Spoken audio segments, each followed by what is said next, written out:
C'est dans la foi qu'ils sont tous morts, sans avoir obtenu les choses promises. Mais ils les ont vus et salués de loin, reconnaissant qu'ils étaient étrangers et voyageurs sur la terre. Ce qui parle ainsi montre qu'ils cherchent une patrie. S'ils avaient eu en vue celle d'où ils étaient sortis, ils auraient eu le temps d'y retourner. Mais maintenant, ils ont désiré une meilleure, c'est-à-dire une céleste.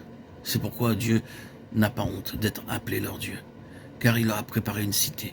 Hébreux 11, 13, 16.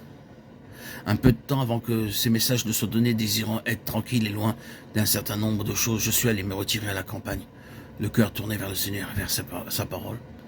Un jour, pendant les premières heures de la matinée, c'était comme si le ciel s'ouvrait et que tout devenait vivant. Tout s'éclairait merveilleusement et pouvait se traduire par cette expression, pionnier de la voix céleste. Cela résume réellement les versets que nous avons lus. Nous allons donc considérer ce domaine de la voie céleste, cette question des pionniers de la voie céleste et l'aspect de l'initiation de cette voie. Je crois que c'est le principal souci du Seigneur et aussi le nôtre de nos jours. La Bible commence avec le ciel. Au début, Dieu créa les cieux et la terre, et non pas la terre et les cieux. Les cieux viennent en premier. La Bible termine avec la ville sainte, la nouvelle Jérusalem venant de Dieu et issue du ciel, Apocalypse 21:2.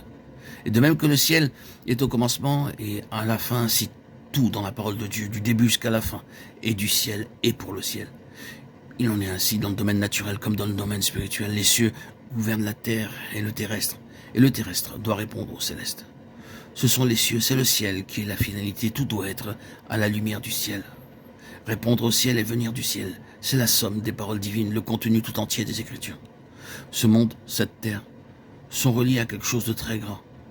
Quelle que soit l'importance de la création par rapport au plan divin, cette terre est l'objet d'un grand souci divin. Car les plus grandes choses de tout l'univers ont eu lieu sur cette terre. Dieu est venu ici-bas en chair. Il a vécu ici-bas. Il s'est donné lui-même pour ce monde. Le grand dénouement des conseils éternels devra avoir lieu sur cette terre. Ce n'est donc pas un domaine à part, isolé, mais relié au ciel. Et toute sa destinée est en raison de cette relation.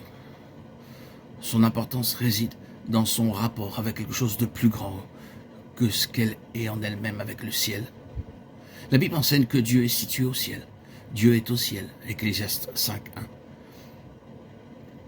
C'est une déclaration. Elle enseigne qu'il y a un système, un ordre dans le ciel, qui est le véritable un, et qui est l'ultime un. À la fin, sur cette terre aura lieu l'établissement de l'ordre céleste, comme étant la consommation de tout le conseil de Dieu. Christ vint du ciel, ici-bas, et retourna au ciel. Le chrétien, en qualité d'enfant de Dieu, est né du ciel, et sa vie est centrée sur le ciel, et la vie des enfants de Dieu sera consommée dans le ciel.